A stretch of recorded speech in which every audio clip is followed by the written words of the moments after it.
छात्रों पर AK-47 से फायरिंग की घटना के विरोध में तेजस्वी यादव आज लोक भवन मार्च करने जा रहे हैं, लेकिन विरोधी सवाल उठा रहे हैं कि आखिर तेजस्वी यादव इतने दिनों बाद आखिर क्यों जागे। छात्र आंदोलन खत्म हो गया, छात्रों की मांगे पूरी हो गईं। अब छात्रों के मुद्दे पर लोक भवन मार्च का आखिर क्या औचित्य है? AK-47 से गोली चलाने का आदेश आखिर किसने दिया? सिवान में छात्र आंदोलन के दौरान छात्रों पर AK-47 से फायरिंग की घटना के काफी दिन बीत चुके हैं। जब छात्र आंदोलन चल रहा था, तब तेजस्वी यादव विदेश दौरे पर थे। जेन जी जिस मांग को लेकर आंदोलन कर रहे थे, उन सभी मांगों को मान भी लिया गया। पीएम मोदी ने खुद इंस्टाग्राम पर छात्रों से बात की। धर्मेंद्र प्रधान का इस्तीफा भी हो गया। छात्र आंदोलन से जुड़ा मुद्दा खत्म हो गया। लेकिन तेजस्वी यादव अब जागे हैं। छात्रों के आंदोलन और AK-47 से फायरिंग की घटना को लेकर तेजस्वी यादव 19 अगस्त को लोक भवन मार्च करने जा रहे हैं। तेजस्वी ने एक बार फिर सवाल पूछा है कि AK-47 चलाने का आदेश आखिर किसने दिया? सत्ता और प्रशासन इसका जवाब क्यों नहीं दे रही?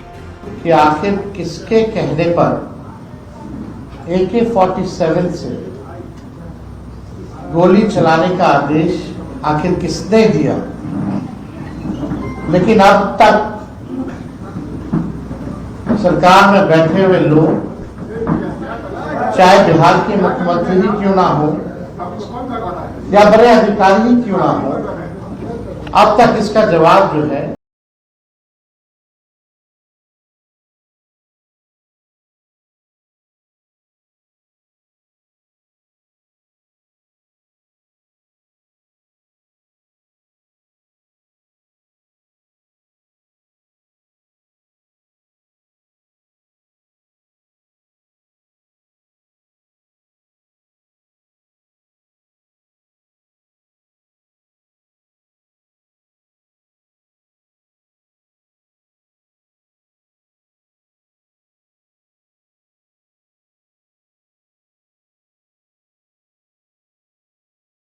ऑन सीरियस ही ना लोग लेगा। ये सब कुछ पार्ट टाइम करता है।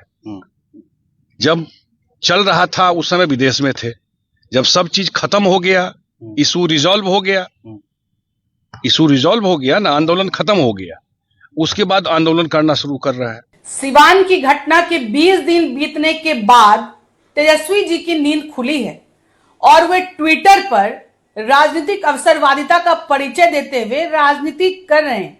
लेकिन तेजस्वी जी, मैं आपको स्पष्ट करना चाहूंगी कि इस आदरणीय सम्राट चौधरी जी के नेतृत्व वाली एनडीए की सरकार लगातार हर आपराधिक मामलों पर त्वरित कार्रवाई कर रही है और उस घटना में भी जिस जवान ने इस कृत्य को किया वो निलंबित हुआ है। राजभवन मार्च कर रहे हैं दो उद्देश्य से। एक तो विगत दिनों में जो उनका एक्टिविटीज था, सारी की एक्टिविटी जो बंद पड़ा हुआ है, तो थोड़ा वेट गेन कर लिए हैं, तो उससे कठिनाई हो रही होगी, तो इसलिए अब शुरुआत करेंगे। क्या तेजस्वी यादव ने AK-47 और छात्रों के मुद्दे पर मार्च में बहुत देर कर दी? ये सवाल इसलिए उठ रहे हैं क्योंकि जब छात्रों का आंदोलन चरम पर था, तब तेजस्वी विदेश में अपने परिवार के साथ घूम रहे थे। जब आंदोलन थम गया और केंद्र सरकार ने छात्रों की सभी मांगे मान ली, तब तेजस्वी विदेश दौरे से लौटे। और अब आखिर तेजस्वी लोक भवन मार्च से क्या संदेश देना चाहते हैं? क्या राजनीति चमकाने के लिए तेजस्वी मार्च कर रहे हैं? न्यूज 18 के लिए पटना से संवाददाता रवि एस नारायण की रिपोर्ट। 20 जुलाई को दिल्ली में नीट प्रदर्शनकारियों पर हुए पैलेट गन के इस्तेमाल और 25 जुलाई को बिहार के सिवान में AK-47 से हुई फायरिंग मामले में सुप्रीम कोर्ट में सुनवाई हुई। दिल्ली पुलिस और बिहार सरकार ने अपने ऊपर लगे आरोपों को लेकर कोर्ट में क्या दलीलें दी हैं, देखिए इस खास रिपोर्ट के जरिए। 20 जुलाई को दिल्ली में पैलेट गन का इस्तेमाल, 25 जुलाई को सिवान में AK-47 से फायरिंग, सवालों में दिल्ली और बिहार पुलिस की कार्रवाई, छात्रों पर बल प्रयोग के मामले में सुप्रीम कोर्ट में सुनवाई। 20 जुलाई को दिल्ली के जंतर मंतर पर छात्रों के प्रदर्शन के दौरान जरूरत से ज्यादा बल इस्तेमाल करने के आरोपों को दिल्ली पुलिस ने खारिज किया है। पुलिस का कहना है कि हालात बिगड़ने के बाद ही बल का इस्तेमाल किया गया। सुप्रीम कोर्ट में इस मामले की सुनवाई से पहले दिल्ली पुलिस ने अपना हलफनामा दाखिल किया है। पुलिस की ओर से दाखिल हलफनामे में कहा गया है कि 20 जुलाई को जंतर मंतर के आसपास करीब 30,000 लोग मौजूद थे। भीड़ करीब 3 किलोमीटर के इलाके में फैली हुई थी। भीड़ को संभालने के लिए करीब 5,000 पुलिसकर्मी तैनात थे। प्रदर्शनकारियों ने बैरिकेड तोड़कर संसद की तरफ बढ़ने की कोशिश की। संसद की ओर मार्च की कोई इजाजत नहीं दी गई थी। हालात काबू से बाहर हो गए।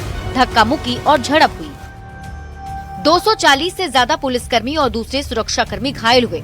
करीब 200 प्रदर्शनकारियों को भी चोटें आईं। भीड़ को रोकने के लिए जरूरत के हिसाब से बल का इस्तेमाल हुआ। दिल्ली पुलिस ने यह भी कहा कि प्रदर्शन में कुछ ऐसे लोग शामिल हो गए थे जिनके खिलाफ पहले से आपराधिक मामले दर्ज हैं। इधर बिहार सरकार ने भी छात्र प्रदर्शन के दौरान पुलिस द्वारा अनुचित और अत्यधिक बल प्रयोग किए जाने के आरोपों पर राज्य सरकार ने उच्चतम न्यायालय में अपना जवाबी हलफनामा दाखिल किया है। सुप्रीम कोर्ट में दायर बिहार सरकार के हलफनामे में कहा गया है कि पुलिस जवान ने आत्मरक्षा में AK-47 से फायरिंग की थी। AK-47 से किसी को गोली नहीं लगी। फायरिंग के आरोपी जवान को सस्पेंड कर दिया गया है। आरोपी जवान के खिलाफ विभागीय कार्रवाई भी की जा रही है। 22 से 25 जुलाई के बीच 69 FIR दर्ज की गयी। 500 लोगों को गिरफ्तार किया गया। बिना आपराधिक इतिहास वाले 222 छात्र रिहा कर दिए गए। 3 पुलिस इंस्पेक्टर, 2 SI और 11 कांस्टेबल घायल हुए थे। एक वीडियो की आंख की रोशनी भी चली गई है। नीट प्रदर्शन के दौरान हुए पुलिसिया बल प्रयोग पर देश की सबसे बड़ी अदालत में सुनवाई जारी है। देखना होगा कि सुप्रीम कोर्ट इस मामले में अंतिम फैसला कब और किसके पक्ष में लेता है। दिल्ली से संवाददाता शंकर आनंद के साथ ब्यूरो रिपोर्ट न्यूज़ 18।